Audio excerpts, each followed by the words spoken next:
እንዲህ ብሎ መናገር አልተለመደም ለዛም ነው ጩኸቱ የበዛው በተለይ ሰሞኑን የኢዛር ሳምንት ይመስለኛል የስቅለት በዓል ቀን የምዕራብ ሸዋ ሀገረ ስብከት ሊቀ ጳጳስ ብፁዕ አቡነ ገብርኤል የሰባ ግብዣ በሚል ያቀረቡት መልእክት ፍጡር ቤዛ መሆን አይችልም ይግባችሁ ቤዛ ማለት ስለሌላ ተላልፎ መሰጠት ማለት ነው ነይ እምዬ ማርያም ቤዛ ነሽ አሉ ለዓለም እመቤታችን ቤዛ አይደላችም ቤዛ ልጇ ነው አትደንግጡ ቤዛ ልጇ ነው ነይ ቤዛ ነሽ አሉ ለዓለም ተብሎ አይሰበክም ቤዛ ተቀዳሚ ተከታይ የሌለው አንድ የእግዚአብሔር ልጅ ብቻ ነው ሳምንቱ ዋና አጀንዳ ሆኗልና መልእክቱን እንዴት አዩት እርሶ መልእክቱ በጣም የሚገርምህ እኔ በአንድ ጳጳስ ደረጃ በሊቀ ጳጳስ ደረጃ የተቀመጡ አባት በዚህ ደረጃ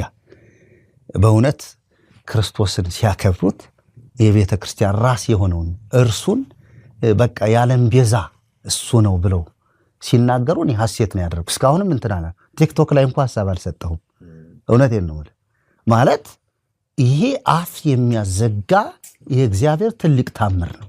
ድንቅ ነው ማለት አልተለመደም እስካሁን በቤተ ክርስቲያን እንዲህ ብሎ መናገር አልተለመደም ለዛም ነው ጩኸቱ የበዛው ለዛ ነው የሚለው ይሄ ዝም ብሎ ቤተ ክርስቲያኗን ያውቃት አባቶችን ያውቅ ከአባቶች አልተማረ ምንም በቃ ከናቲ አመጣሁት የሚለው ትውልድ ዝም ብሎ ቲክቶክ ዝም ብሎ ላይቭ ሲል ላይቭ ብሎ ይገባና የሚጮኸው አባታችን የሚገርም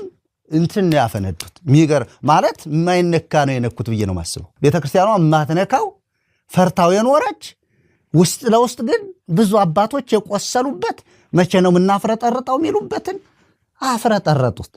ስለዚህ እኔ ደስ ብሎኛል ከኔ ይልቅ እግዚአብሔር ደስ ብሎታል እግዚአብሔር እኮ አንድ ያልጁን እስኪሰጥ ድረስ ዓለሙን እንዲወዷል ነው የሚል እንጂ እግዚአብሔር አንዲትን ማርያም ምትባል ሴትዮ ከዮሴፍ ነጥቆ ወስዶ ለዓለም ቤዛ አደረጋት አይልም እኮ ወንድ ማለት እግዚአብሔር አንድ ያልጁን ነው ለዓለም የሰጠውና እሳቸው የተናገሩት ንግግር በጣም በተለይም ከተናገሩት አፈረጡት ምንለው የኢየሱስን ቤዛነት ቤተክርስቲያንም ቤዛ ብዙሃን ትለው ማን ነው ዮም ተወልደ ቤዛ ኩሉ ዓለም ትላለች ዮም ተወልደ ከሳቴ ብርሃን እግዚኦ መድን ብላ ያው በዜማዋ እንትን ትላለች ዛሬ ተወለደ በልደቱ ጊዜ የሚባል ማለት ነው የዓለም ቤዛ ተወለደ ምናምን የሚለውን ተሰብካለች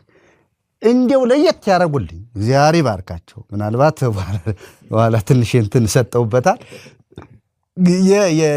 ነይም ማርያም ቤዛ ነሽ አሉ ለዓለም ተብሎ አይሰበክም አሉ ያንን ስለተናገሩ መዝሙር ቲክቶክ ሁሉ በሙሉ ነይም ማርያም ቤዛ ነሽ አሉ ለዓለም የሚለው መዝሙር በቃ ሞላው ቲክቶክ ለምንድን ነው አሁን ይሄንን አሉ ማለት ቤተክርስቲያኒቱ ሙሉ በሙሉ ተናደች ማለት ይችላል በእኔ ሐሳብ በእኔ አመለካከት እንደሱ ነው ያየሁት ለምን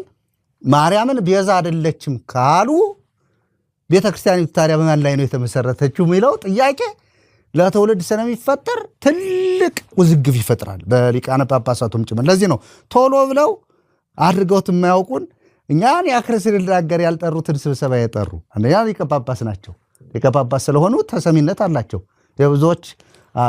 አባት ናቸው ስለዚህ እግዚአብሔር ይባርካቸው ነው ማለት ነው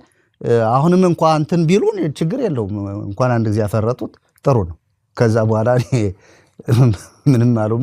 አይመለከተኝም እሱ